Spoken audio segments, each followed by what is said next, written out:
सूदखोर की शामत। शाम हो रही थी। तालाब के किनारे एक मंच बना दिया गया था जिस पर यथा समय अमीर को आकर बैठना था।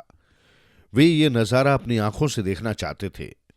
बोरे महल से रवाना कर दिए गए। खाली बोरों के साथ 8-8 और मुल्ला नसरुद्दीन वाले बोरे के साथ केवल 3 सैनिक भेजे गए। यथा समय अमीर भी आकर अपने तख्त पर विराजमान हो गए। उन्होंने अरसलावेग से पूछा, अरसलावेग, अब क्या देर है? बस मेरे आका सिपाही पहुंचते ही होंगे। तभी मस्जिद की बुजरियों से अजान की आवाज सुनाई दी। आधी मंजिल तय हो चुकी थी। जब मुल्ला नसरुद्दीन के कानों में अजान की आवाज पड़ी तो वो बोरे में बंद एक सिपाही की पीठ पर लदा हुआ था। बारी बारी सिपाही उसका बोझ ढो रहे थे। एक उसे पीठ पर लादता तो दूसरा नंगी तलवार लेकर उसके पीछे चलता। अजान की आवाज सुनकर मुल्ला नसरुद्दीन बोला, ऐ सिपाहियों, मैं मरने से पहले दुआ करना चाहता हूं ताकि अल्लाह मेरी रूह को कबूल फरमाए। ठीक है, बोरे में ही दुआ कर लो, सैनिक ने बोरा नीचे रखकर कहा। हम तुम्हें खोल नहीं सकते। हम लोग कहाँ हैं? अल्लाह के लिए मेरा मुंह मस्जिद की ओर कर दो। हम करसी फाटक के पास हैं। यहां चारों ओर मस्जिदें ही मस्जिदें हैं। अब जल्दी से दुआ कर लो। मुल्ला नसरुद्दीन दुआ पढ़ने लगा। या अल्लाह, तू कुछ ऐसा करिश्मा कर कि जिस किसी को भी मेरे 10,000 तके मिले वो उनमें से 1,000 किसी मस्जिद को देकर मेरे लिए मौला से 1 वर्ष तक दुआ की खैर मनाए। 10,000 तकों का नाम सुनते ही सिपाहियों के मुंह में पानी आ गया। एक ने कहा, हम इंसान हैं, हमारे सीने में भी प्यार भरा है। हम तुमसे नरमी का बर्ताव करेंगे। यदि हम अमीर की तनख्वाह बिना गुजारे लायक धन पा जाते तो हम तुम्हें छोड़ देते। दूसरे ने कहा, मैं मस्जिद की तीमारदारी के लिए चंदा देता हूं कि कोई व्यक्ति ऐसा मिल जाता तो 7-8 हजार तक के चंदा देता तो उससे वादा कर लेता कि अल्लाह के तख्त के पास बादलों से लिपटा उसका नाम रोज ऊपर आता रहेगा। ऐ नेक व पाक सिपाही, मैं तुम्हें 10,000 तके देना चाहता हूं जो कि करसी के कब्रिस्तान में गड़े हुए हैं। वे कब्रिस्तान के पश्चिमी कोने में कब्र के पत्थर के नीचे दबे पड़े। यदि तुम 10 वर्षों तक मेरा नाम मस्जिद में लिवा सको तो उन्हें तुम ही निकाल लेना। इनमें तीनों कोनों के नीचे मैंने 3,333 व 1/3 तके गाड़ रखे। अब तुम्हें कोई दिक्कत न होगी। सिपाहियों की नजरें आपस में मिली। निर्णय हुआ कि फिर एक सिपाही को बोरे के पास छोड़कर 2 सिपाही कब्रिस्तान की ओर चल दिए। बेसब्री का मारा तीसरा सिपाही भी उसी ओर चल दिया। तभी उधर से कोई लंगड़ा व्यक्ति गुजरा। ये सूदखोर जाफर था।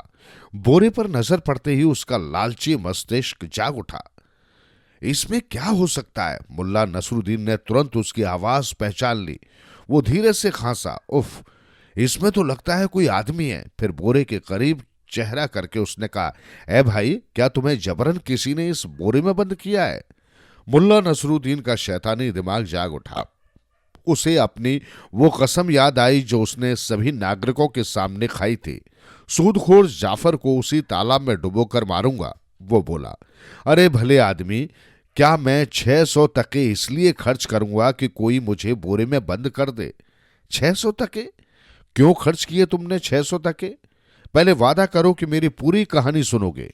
मैं वादा करता हूं भाई। ये बोरा 1 अरब से मैंने इसलिए किराए पर लिया था क्योंकि मैं लंगड़ा, कांडा व कुबड़ा हूं।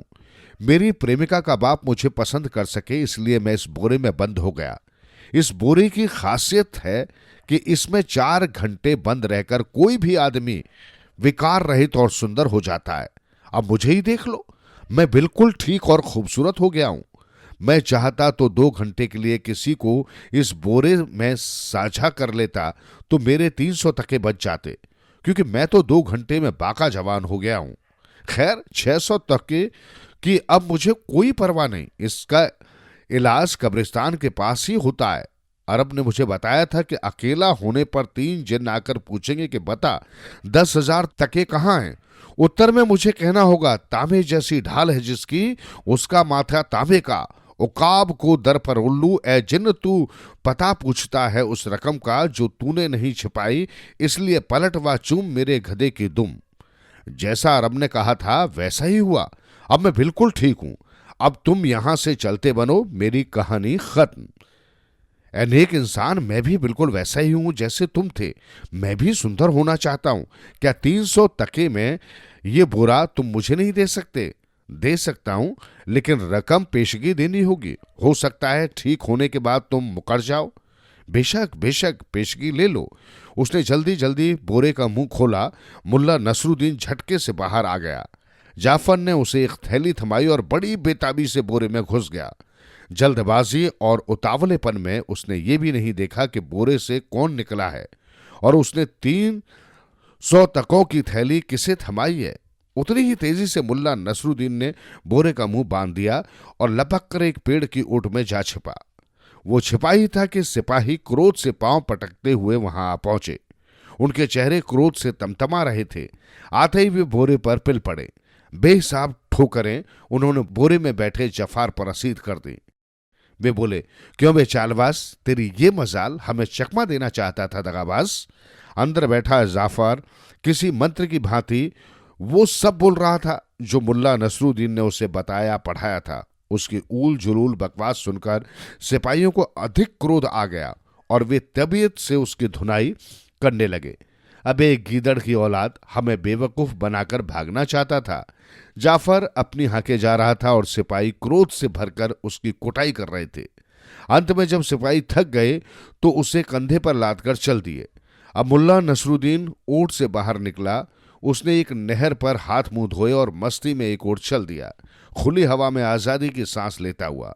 कुछ देर बाद सिपाहियों ने तालाब के किनारे मंच की सीढ़ियों पर चढ़कर बोरा बेरहमी से एक ओर पटक दिया। तभी जाफर भीतर से करहाया, अरे भाईजन, जरा संभल कर, अगर इस प्रकार बोरा पटकोगे तो मेरी हड्डी पसलियां ही टूट जाएंगी। पाक शेख तुरखान के तालाब की तह में जाकर तो शीघ्र ही ठीक हो जाएगा।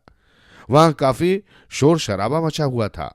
आवाजों के बीच अमीर बख्तियार व अरसला बेग की आवाजें पहचान कर जाफर घबरा गया। बुखारा के अमीर आजम के हुक्म से कुफ्र फैलाने वाला बदमाश, अमन की शांति भंग करने वाला, फूट डालने वाला मुल्ला नसरुद्दीन पानी में डुबोया जा रहा है। इस घोषणा के बाद ही कुछ जल्लादों ने बोरा उठाया और सिर से ऊंचा उठाकर हवा में लहराते हुए पानी के हवाले कर दिया। बोरे में बंद जफार बुरी तरह चिल्ला रहा था, बचाओ बचाओ, मैं मुल्ला नसरुद्दीन नहीं, जाफर हूं, मुझे छोड़ दो, मैं जाफर हूं। मगर उसकी चीख पुकार पर भला किसे ध्यान देना था। उसकी चीख गुलजान की उस तेज चीख के नीचे दब गई जो नयाज के कंधे पर सिर रखकर रोने लगी थी। जबकि अमीर के खेमे में खुशियां छा गई थी। अमीर सहित सभी दरबारियों के चेहरे खिले हुए थे।